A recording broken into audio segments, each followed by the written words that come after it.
नमस्कार श्रोताओं। आज हम उस सबसे बुनियादी सवाल पर चर्चा करने जा रहे हैं, क्या अमीर बनने की शुरुआत वास्तव में हमारे दिमाग से होती है और क्या केवल सोच बदलने से ही जीवन बदल सकता है? बहुत बढ़िया सवाल है। नेपोलियन हिल की थिंक एंड ग्रो रिच में यही बताया गया है कि अमीरी केवल बाहरी चीज नहीं, बल्कि सोच का विज्ञान है। उन्होंने 25 साल तक सफल लोगों का अध्ययन किया और पाया कि दिमाग की ताकत सबसे बड़ा रहस्य है। अगर सोच ही सब कुछ है, तो क्या ये सिर्फ एक प्रेरणादायक डायलॉग है या इसके पीछे कोई ठोस विज्ञान भी है? यह सिर्फ डायलॉग नहीं, बल्कि न्यूरोसाइंस ने भी साबित किया है कि हमारी सोच हमारे व्यवहार और फैसलों को गहराई से प्रभावित करती है। जैसे जैसे हम अमीरी के बारे में सोचते हैं, वैसे वैसे हमारा दिमाग मौके और रास्ते ढूंढने लगता है। आइए अब बात करते हैं उन लोगों की जो दुनिया के सबसे अमीर और सफल बने, जैसे Bill Gates, Elon Musk, Dhirubhai Ambani. क्या उनकी सफलता का कारण केवल किस्मत थी? देखिए, किस्मत एक भूमिका जरूर निभाती है, लेकिन असली फर्क उनकी सोच और नजरिए से आता है। इन सब में एक खास सोचने का तरीका था। वे लक्ष्य को साफ साफ देखते और उस पर अमल करते। यानी उनकी सोचने की शैली ही उनकी सफलता का आधार थी। क्या हम उस शैली को अपने जीवन में ला सकते हैं? बिल्कुल, इसी के लिए नेपोलियन हिल ने थिंक एंड ग्रो रिच लिखी, ताकि हम भी अमीरों की मानसिकता, उनके सोचने के तरीके को सीख सकें और उसे अपनी जिंदगी में लागू कर सकें। अब हम आते हैं अमीरी की शुरुआत पर, डिजायर यानी तीव्र इच्छा। हिल के अनुसार हर सफलता की जड़ वही है। आखिर ये इच्छा कैसे काम करती है? इच्छा सिर्फ चाहत नहीं, बल्कि एक स्पष्ट और ठोस लक्ष्य होना चाहिए। जैसे, मुझे अगले 1 साल में 10 लाख रुपए कमाने हैं और इसके लिए मैं डिजिटल बिजनेस शुरू करूंगा। यह स्पष्टता ही आपको एक्शन की ओर ले जाती है। मतलब अस्पष्ट सपनों की बजाय क्रिस्टल क्लियर इच्छा ही असली ताकत है।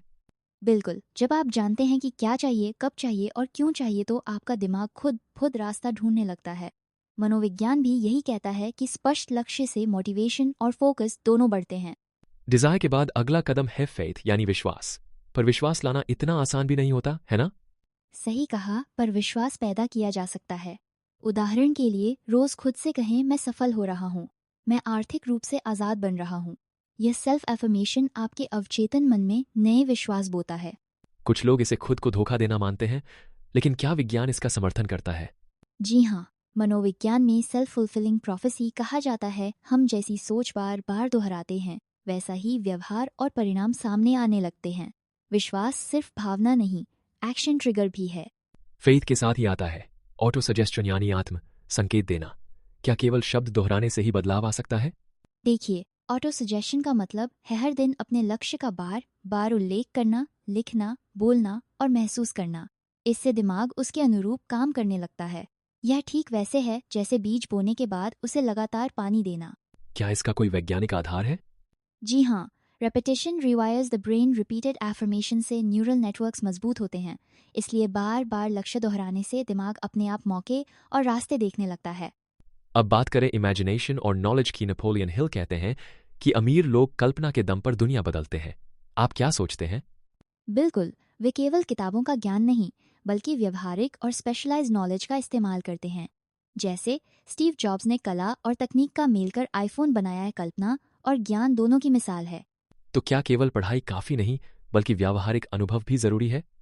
जी हाँ, आज के समय में जो लोग नए आइडिया सोचकर उन्हें व्यवहार में उतारते हैं, वही आगे बढ़ते हैं। पढ़ाई के साथ साथ रियल वर्ल्ड एप्लीकेशन और क्रिएटिव थिंकिंग जरूरी है। कल्पना के बाद जरूरी है प्लानिंग, डिसीजन और परसिस्टेंस। कई लोग प्लान बनाते हैं, लेकिन एक्शन में क्यों फेल हो जाते हैं? कई बार लोग फेल होते ही हार मान लेते हैं, जबकि नेपोलियन हिल कहते हैं सच्ची सफलता उन्हीं को मिलती है जो हर असफलता के बाद नया रास्ता खोजते हैं। तो क्या असफलता भी सफलता का हिस्सा है? बिल्कुल, असफलता एक फीडबैक है, न कि फुल स्टॉप। एडिसन ने 10,000 बार फेल होकर बल्ब बनाया। परसिस्टेंस यानी लगातार कोशिश ही हर महान इंसान की निशानी है। अब आते हैं मास्टरमाइंड ग्रुप पर। नेपोलियन हिल ने इसे सफलता का इंजन बताया है। आखिर एक समूह बनाना इतना जरूरी क्यों है? अकेले चलने से थकावट आ जाती है, जबकि मास्टरमाइंड ग्रुप में हर सदस्य एक दूसरे को प्रेरित करता है। यह वैसे ही है जैसे एक अकेला लकड़ी का टुकड़ा जल्दी जलता है, लेकिन कई टुकड़े मिलकर देर तक जलते हैं। क्या हर किसी को ऐसा समूह बनाना चाहिए? बिल्कुल, सफल लोग हमेशा ऐसे मेंटर्स और दोस्तों के साथ रहते हैं जो उनकी सोच को ऊंचा उठाते हैं। टीम वर्क से समस्या हल करना और आगे बढ़ना आसान हो जाता है। नेपोलियन हिल ने अपनी किताब में एक गुप्त रहस्य छिपाया जिसे उन्होंने सीधे सीधे नहीं बताया। इस रहस्य को आप कैसे समझते हैं? हिल का छुपा संदेश है, आप जैसा सोचते हैं वैसे ही बन जाते हैं।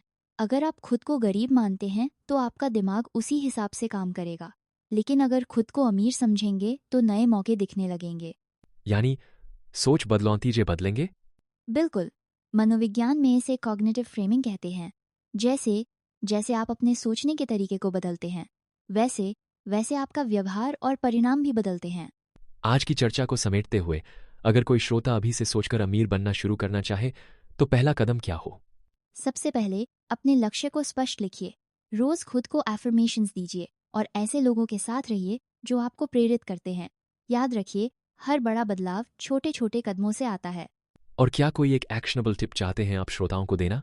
जी हाँ, आज ही अपने सबसे बड़े लक्ष्य को एक लाइन में लिखिए और हर सुबह शाम उसे पढ़िए। यह छोटा सा अभ्यास आपकी सोच, आपकी ऊर्जा और आपके एक्शन को एक नई दिशा देगा।